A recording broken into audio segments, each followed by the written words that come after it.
Continuando con la ponencia, en el aniversario de la Unidad Funcional de Telesalud y Telemedicina, el día de hoy tenemos por tema infecciones respiratorias agudas en niños, a cargo del doctor Herminio Hernández Díaz, especialista en pediatría, médico adscrito del Hospital Nacional Cayetano Heredia y profesor emérito de la Universidad Peruana Cayetano Heredia, miembro de la Sociedad Peruana de Pediatría. Doctor, adelante, lo escuchamos. Muchísimas gracias. Muy buenos días con todos los participantes de esta reunión académica. En primer término, agradezco la cordial invitación de los miembros o directivos de la unidad de telesalud y telemedicina, quienes están organizando este evento con ocasión de su noveno aniversario de mi hospital. Pues bien, vamos a hablar de las infecciones respiratorias. Ah, Estas son, como todos los pediatras conocemos o los médicos que atienden niños conocen, son una causa frecuente de atención, es decir, de alta morbilidad. Y también cuando se trata de procesos severos, como neumonías severas, neumonías complicadas, también estas infecciones respiratorias pueden conducir a muerte en niños. Es mucho más frecuente esto, obviamente, en niños menores de 5 años. Sin embargo, este tipo de infecciones pueden darse en cualquier grupo de edad, siendo los niños, obviamente, no solo los más frecuentes, sino también los que pueden tener mayor mortalidad. Igual podría suceder para las personas que tienen comorbilidades y para las personas de la tercera edad. Como en todas las infecciones, hay factores de riesgo que tienen que ver con su frecuencia y su severidad. Una de ellas es el hacinamiento, otra es la desnutrición, la contaminación ambiental y la baja cobertura de vacunas. ¿Por qué la baja cobertura de vacunas? Porque muchas de las vacunas que se aplican en el calendario nacional en realidad tienen que ver con infecciones respiratorias, sarampión, pertusis, difteria y otros. Los virus, principalmente los rinovirus, virus influenza, el virus sincicial respiratorio, son los principales agentes etiológicos principalmente en los niños pequeños. Obviamente, como también en todas procesos de esta naturaleza, hay medidas de prevención, ¿no? Las vacunas, como acabo de mencionar, las vacunas específicas pueden prevenir algunas de estas enfermedades como pertusis, sarampión, difteria y otros, y también unas medidas generales como el lavado de manos, el uso de mascarillas, la ventilación de los ambientes. En esta lámina podemos ver lo que concierne al aparato respiratorio, desde las fosas nasales, la faringe, la epiglotis, la tráquea, ¿no? Los bronquios principales y finalmente el parénquima pulmonar. Las infecciones respiratorias, principalmente las virales, pueden comprometer desde las vías respiratorias altas hasta las vías respiratorias bajas. Y generalmente en el lenguaje académico, en el lenguaje alude mucho a la parte anatómica cuando los síntomas son predominantemente superiores, hablamos del resfrío, de la faringitis, y luego de la parte inferior de la traqueitis, la laringitis, la bronquitis, la bronquiolitis y la neumonía, ¿no? De acuerdo a la información que se tiene en el Centro de Epidemiología, ahora el CDC del Perú, podemos ver aquí que en los diferentes años precedentes al actual, en realidad las infecciones respiratorias como medida, como episodios, prácticamente no ha cambiado mucho, incluyendo también las neumonías en niños menores de 5 años. Ustedes pueden ver que en los diferentes años prácticamente han ocurrido con la misma frecuencia. Cuando hablamos de infecciones respiratorias y su etiología, podemos ver que los virus más frecuentemente implicados son el rinovirus, coronavirus, influenza, parainfluenza, adenovirus, virus incisional respiratorio, el metaneumovirus. Y obviamente muchas veces las más severas son algunas de las bacterias como el neumococo, es decir, el Streptococcus pneumoniae, el Haemophilus influenza principalmente no tipificable, más que el Haemophilus influenza tipo B, puesto que para él hay una vacuna y hay una bacteria muy agresiva como es el Staphylococcus aureus. El resfrío está principalmente considerado en muchos de los casos como la infección respiratoria alta, ¿no? Causada por rinovirus, coronavirus, influenza, Coxsackie, ¿no? Parainfluenza, es decir, prácticamente todos los virus que tienen que ver con infecciones respiratorias empiezan muchas veces con una infección alta, es decir, el rinovirus. Y te recuerdan porque casi todos hemos tenido algún episodio de resfrío, estornudos, congestión, rinorrea, tos, enrojecimiento de la faringe, amígdalas sin exudados. Rara vez la temperatura suele ser alta y esto habitualmente es un proceso autolimitado que hay que esperar que pase. La que es un poco diferente en su severidad es la gripe o influenza. Obviamente es producida principalmente por los virus influenza, los cuales van cambiando prácticamente cada año, los parainfluenza, los adenovirus. Aquí el cuadro clínico es muy parecido al resfrío, es decir, manifestaciones altas, rinorrea, solo que el aspecto de malestar y la fiebre, las mialgias suelen ser lo más predominante en este tipo de compromiso por influenza o gripe. La faringitis es la localización que está muy frecuentemente implicada luego del resfrío, luego de gripe, ¿no?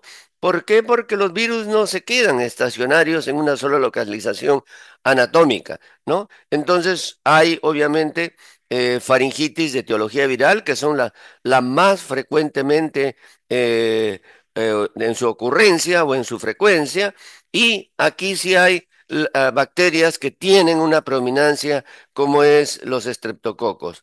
Algunas veces esta puede tener una característica de ser exudativa, la cual puede ser no solo por estreptococos, sino también por virus como el adenovirus. Algunos virus, especialmente herpes, pueden dar una forma ulcerativa y hay que tener cuidado con la faringitis membranosa que es producida por la difteria.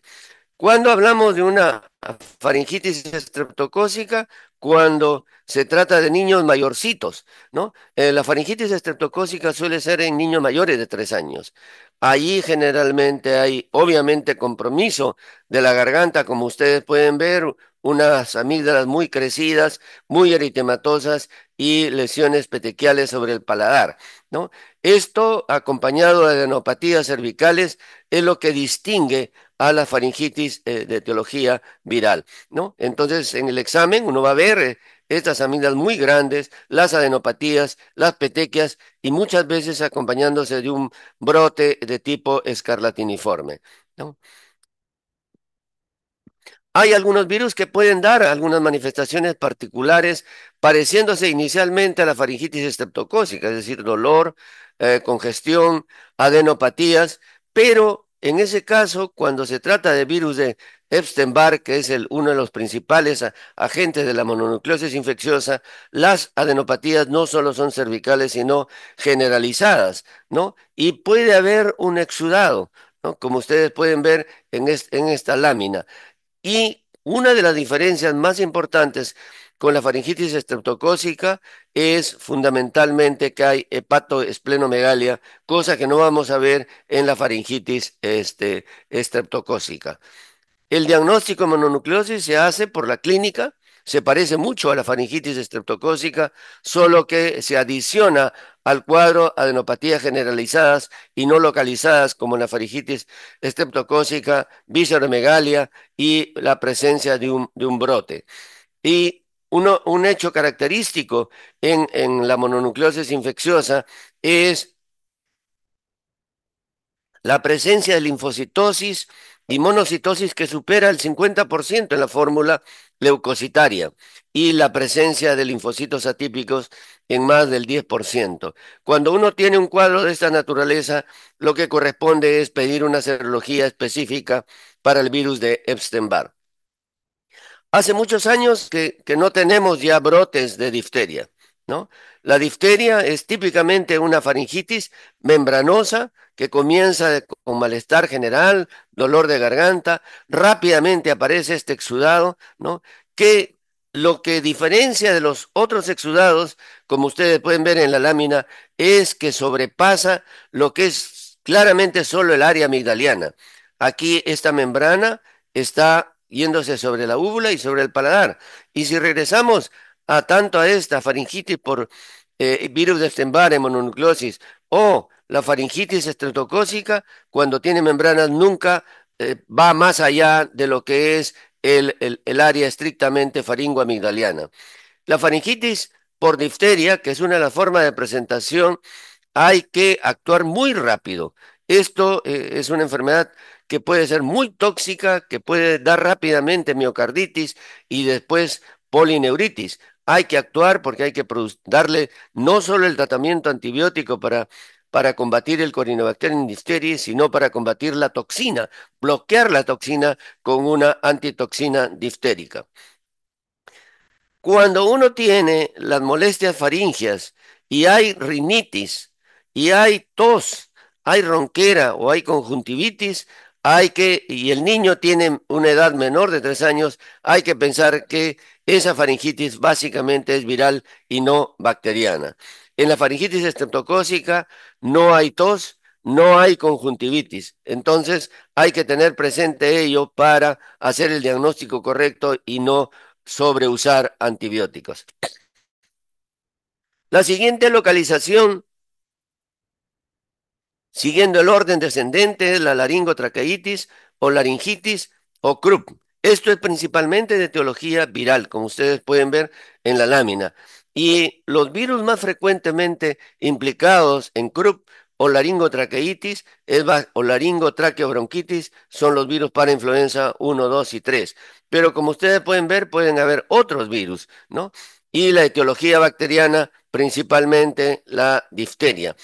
Cuando tenemos laringotraqueitis por difteria, cuando tenemos generalmente una extensión de esta faringitis faringoamigdaliana diftérica, entonces allí puede haber un CRUP. La triada es característica. Hay un estridor que es un sonido inspiratorio, ¿no? Que dependiendo de la severidad, si el niño solo cuando llora presenta estridor, entonces no hay una severidad sino de leve a moderada. Pero si ustedes reciben al niño que no está llorando y tiene un estridor audible, ese niño tiene una laringotraqueitis severa. La tos perruna, obviamente recordando que en la laringe están las cuerdas vocales, la alteración en la voz o la disfonía es algo que está presente.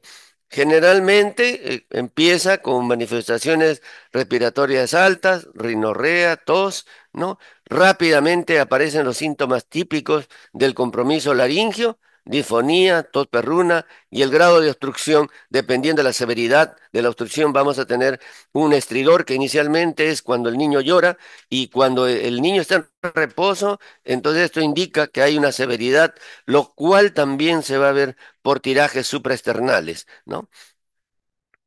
La imagen de frente del área del cuello con la típica imagen de campanario en punta de lápiz es lo que ya corrobora realmente el grado de estenosis subglótica por el compromiso infeccioso de esta localización. El tratamiento, por tratarse de un proceso viral, principalmente medidas generales, intentar no agredir mucho al niño, no examinar frecuentemente, porque eso lo pone en mayor dificultad y va a ser mayor dificultad respiratoria. La humidificación, la oxigenoterapia y hay que indicar una dosis de corticoides que generalmente puede ser dexametasona, 0,15 miligramos por kilo por dosis, que puede ser también por vía oral. Si no se cuenta con dexametasona, puede ser con prednisona, pero en ese caso hay que indicarlo 1 a 2 miligramos por kilo por día por 3 días. Algunas veces se puede hacer nebulizaciones con adrenalina que también puede ayudar a disminuir el edema de esta área. La siguiente localización es la bronquiolitis. Recordemos El bronquiolo es la última parte de la vía aérea antes de formarse los acinis alveolares. Y aquí hay dos virus que son los más frecuentemente implicados. Virus incisional respiratorio y los metaneumovirus. Sin embargo, otros virus pueden dar un proceso inflamatorio en esta localización. El diagnóstico empieza siempre como o el cuadro clínico tiene compromiso respiratorio alto, rápidamente empieza a tener tos y luego, por compromiso de esta área anatómica, se produce obstrucción bronquial que va a dar sibilancias y retracciones intercostales. Lo que ayuda mucho es el examen físico. En este niño que tiene esta radiografía con atrapamiento de aire importante, ¿no? El timpanismo y el hallazgo de todo tipo de ruido respiratorio tanto en las caras anteriores como posteriores del tórax, es decir, la parte semiológica muestra que hay hiperinsuflación, ¿no? Y en la radiografía lo que podemos ver es un tórax casi como en tonel, ¿no? Y aunado a hipersonoridad, con múltiples ruidos respiratorios en ambos campos pulmonares, en ambas caras anterior y posterior del pulmón, ayuda mucho a definir que se trata de una bronquiolitis. En este caso de la radiografía se trataba de un metaneumovirus. La localización que es más importante por su severidad es la neumonía. La neumonía puede tener etiología de tipo viral como etiología bacteriana, ¿no? Y algunas bacterias particulares como el Mycoplasma pneumoniae que da lo que se llama la neumonía típica. Sin embargo, algunos autores Ah, cuando hablan de neumonía dicen que la primera etiología de neumonía típica son los virus. ¿Y por qué? Porque uno puede tener mucha semiología, mucha clínica y tener pocos hallazgos en la radiografía. Eso es lo que se considera como la neumonía atípica. ¿Y por qué se describió eso? Porque la neumonía típica, supuestamente por neumococo, una bacteria, era un cuadro muy agudo, con fiebre muy alta y una traducción radiológica de una área de consolidación muy evidente. Los virus son los más frecuentemente implicados en niños, sin embargo pueden haber neumonías también en los adultos, como pueden ver ustedes en la lámina que están observando. En niños principalmente el virus más importante en neumonía viral es el virus incisional respiratorio. En adultos también pueden haber infecciones por virus incisional respiratorio, de ahí a que la prevención de virus incisional respiratorio también está incluyendo a la vacuna para los adultos. ¿Cuándo es que hablamos que un paciente tiene neumonía? Recordemos si la neumonía es un proceso inflamatorio, va a tener un proceso inflamatorio viral, va a tener fiebre y va a tener tos. Pero la neumonía, recordemos que es el compromiso del parénquima pulmonar. Entonces, la primera manifestación que va a tener un cuadro de neumonía es un mayor trabajo respiratorio y eso se expresa principalmente desde el punto de vista semiológico por una respiración rápida o taquipnia. Los niños más pequeñitos pueden tener quejido, algunas veces puede haber dolor torácico, sobre todo cuando hay compromiso pleural. Recordemos que los niños mayores algunas veces pueden debutar como dolor abdominal y el dolor abdominal puede ser la manifestación más intensa, incluyendo más que la tos, más que la frecuencia respiratoria. Manifestaciones generales como disminución del apetito, algunas veces vómito, irritabilidad pueden estar presentes. Recordemos que si yo pienso que el paciente tiene neumonía, la semiología es imprescindible tenerla en cuenta. Respiración rápida, mayor trabajo respiratorio como tirajes. Cuando la neumonía es severa puede aparecer cianosis, así como uno puede escuchar quejido, puede tener aleteo nasal. Y obviamente, para la neumonía bacteriana, la matidez a la percusión, la disminución de los ruidos, los crépitos, el soplo tubario son sumamente importantes. Algunas veces puede haber hilio e incluso meningismo en los casos de neumonía. ¿Cuándo es que yo debería sospechar que un niño que tiene tos y fiebre tiene neumonía y por lo tanto debería, digamos, precisar por la semiología del aparato respiratorio? cuando el niño tiene taquimia, frecuencia respiratoria incrementada en un niño que tiene tos y fiebre. Obviamente, como clínicos, siempre debemos precisar que una determinada área anatómica tiene crepitantes, es decir, los ruidos que expresan que hay un compromiso inflamatorio alveolar. La confirmación de una neumonía es básicamente la evaluación de la radiografía de tórax. Estos son lo que se conoce como curva ROC. Significa que yo debo tener para la polimnia un determinado valor que se acerca a la mejor sensibilidad y a la mejor especificidad. Entonces, los niños menores de un año, mayor de 50 respiraciones por minuto, significa que tiene taquimnia. En los niños que están en el segundo año, es decir, de 12 a 23 meses, 40 respiraciones por minuto. Igual para niños hasta los 3 años.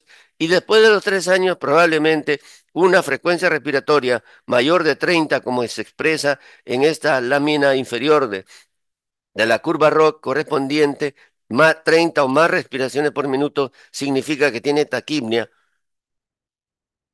y que por lo tanto la probabilidad de que tenga neumonía es 80% de sensibilidad y 80% de especificidad. Si yo hago el diagnóstico de neumonía, tengo que tomar dos decisiones. La primera es, ¿se trata de una infección viral o se trata de una infección bacteriana? Es decir, ¿requiere o no requiere antibióticos? Y la segunda es, ¿este niño que tiene neumonía requiere un manejo ambulatorio o debe quedarse hospitalizado? Esto último, obviamente, en base a al grado de severidad o la presencia de condiciones asociadas. Hay algunos factores que uno tiene que tenerlos en cuenta para evaluar si, a dónde se acerca más un niño con neumonía, a una etiología viral o una etiología bacteriana. Entonces, la edad, el cuadro clínico, el estado nutricional, enfermedades concomitantes y obviamente la evaluación radiológica inicial es sumamente importante. Recordemos que los gérmenes o los microorganismos más frecuentes son dependiendo del grupo de edad. Entonces, en los recién nacidos, generalmente la neumonía es parte de una infección severa, de una sepsis. Y entonces de ahí estamos hablando de gram negativos y estafilococo. En los lactantes, las neumonías son principalmente virales por virus incisional respiratorio y metaneumovirus. Hay un cuadro particular que es la neumonía por Clamidia trachomatis, que se llama la neumonía afebril pertusoide eosinofílica.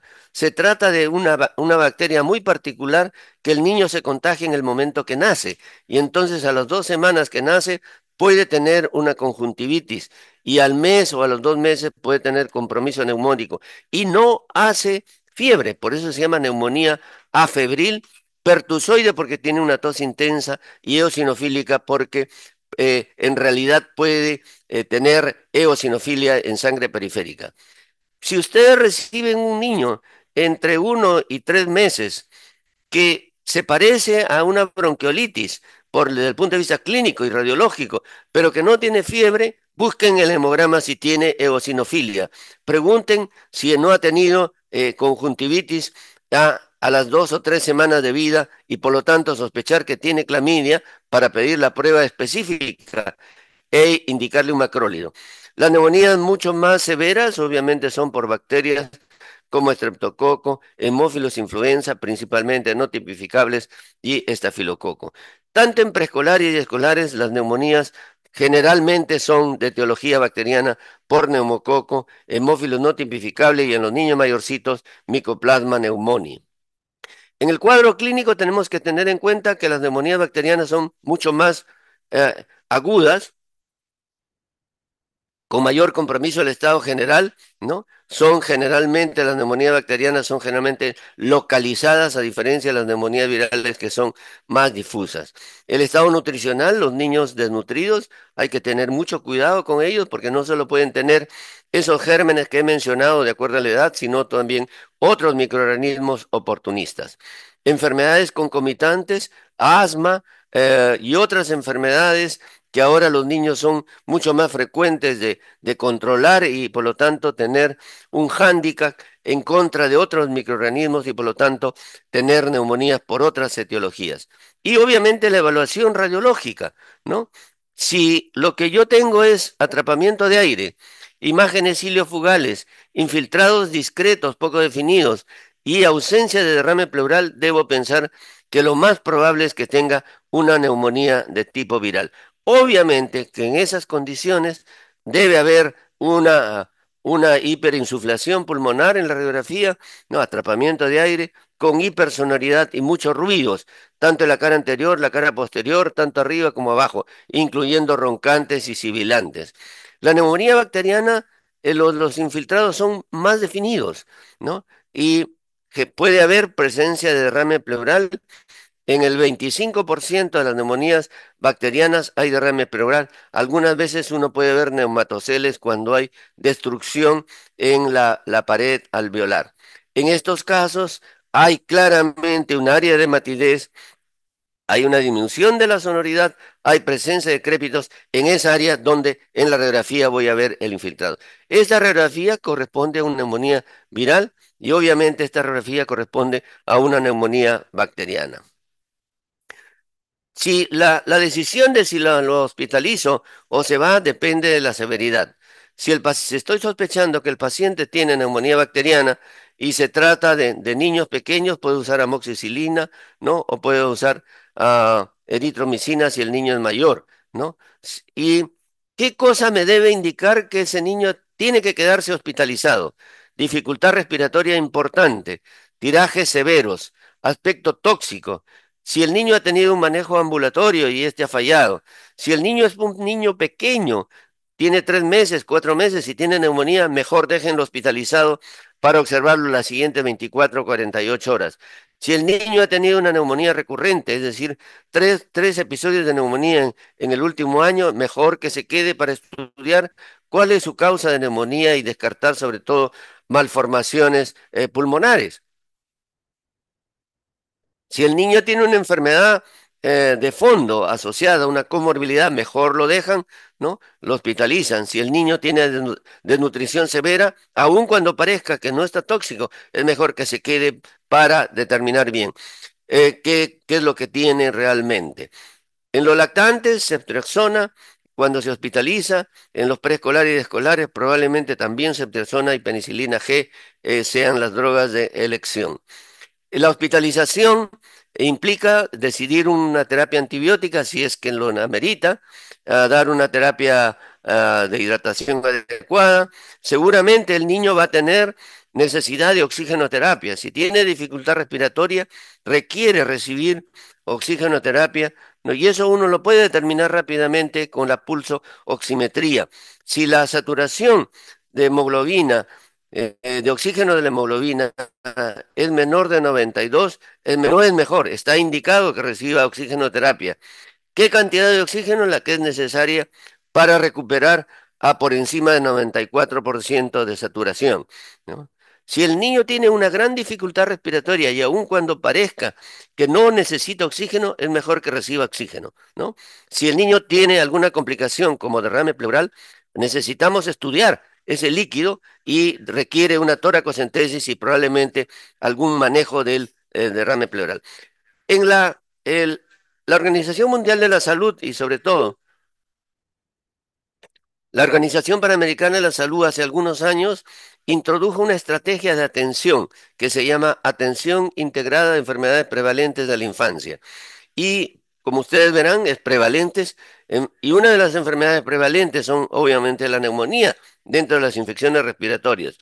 Y esta es una estrategia interesante y muy sencilla de aplicar, ¿no? Entonces, lo que uno hace es preguntarle a la mamá cuánto tiempo hace que tiene esta tos o dificultad respiratoria.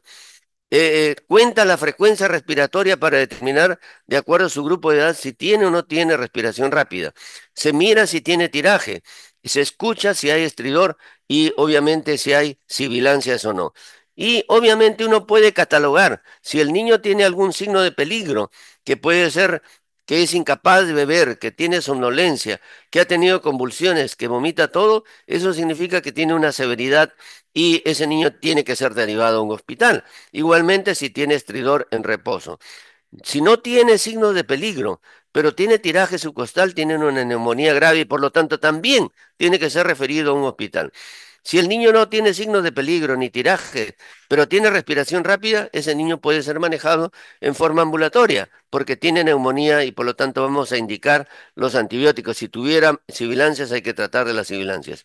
En ausencia de signos de peligro, de tiraje o de respiración rápida, obviamente es el cuadro más frecuente de observar, que puede tratarse de un resfrío, bronquitis y por lo tanto solo los sintomáticos van a ser necesarios. Quiero en los minutos que me queda mencionar cómo realmente abusamos de medicación en sintomática.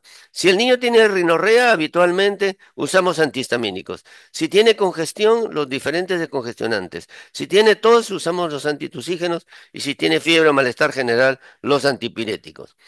Los antihistamínicos, como ustedes conocen, los hay de primera generación, de segunda generación, el más frecuente de la primera generación, clorofeniramina, pero hay otros, ¿no? Sin embargo, tenemos que recordar que los antihistamínicos tienen efectos secundarios.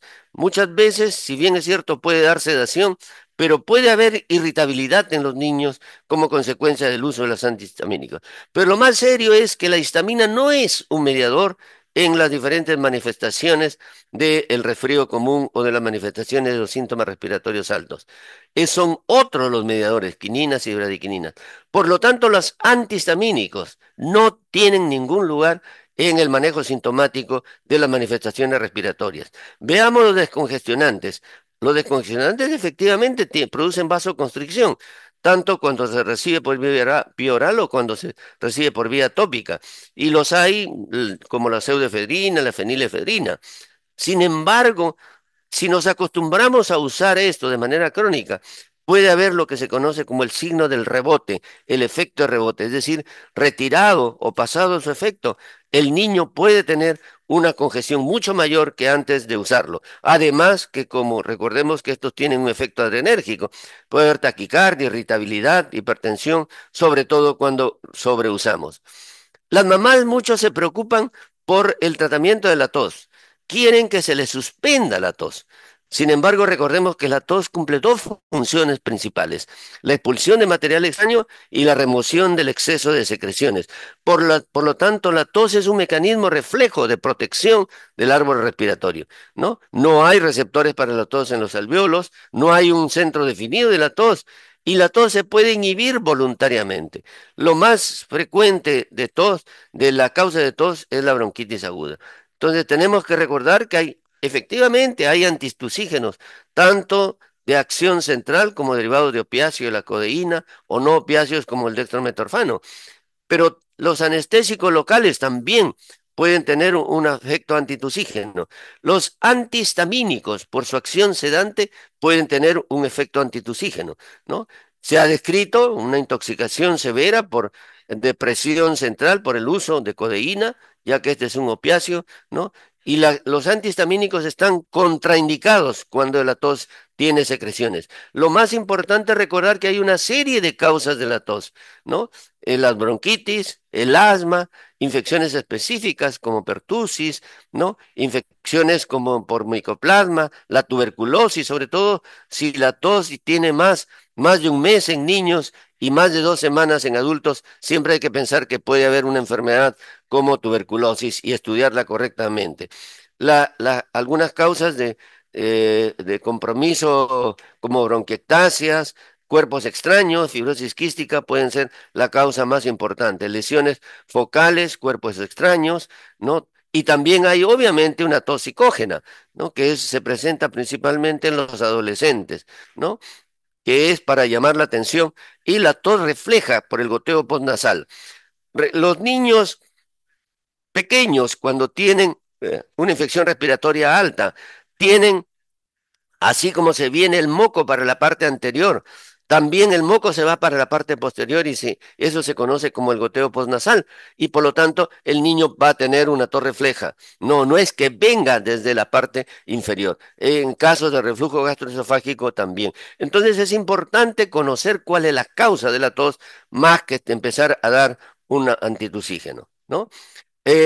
Se ha descrito intoxicación por dextrometorfano, que es un antitusígeno, ¿no? Tanto en la forma, una intoxicación leve con alteraciones del estado de conciencia, ataxia, intoxicación severa y un síndrome que se llama el síndrome de serotonina, con temblores incoordinados, incluso convulsiones.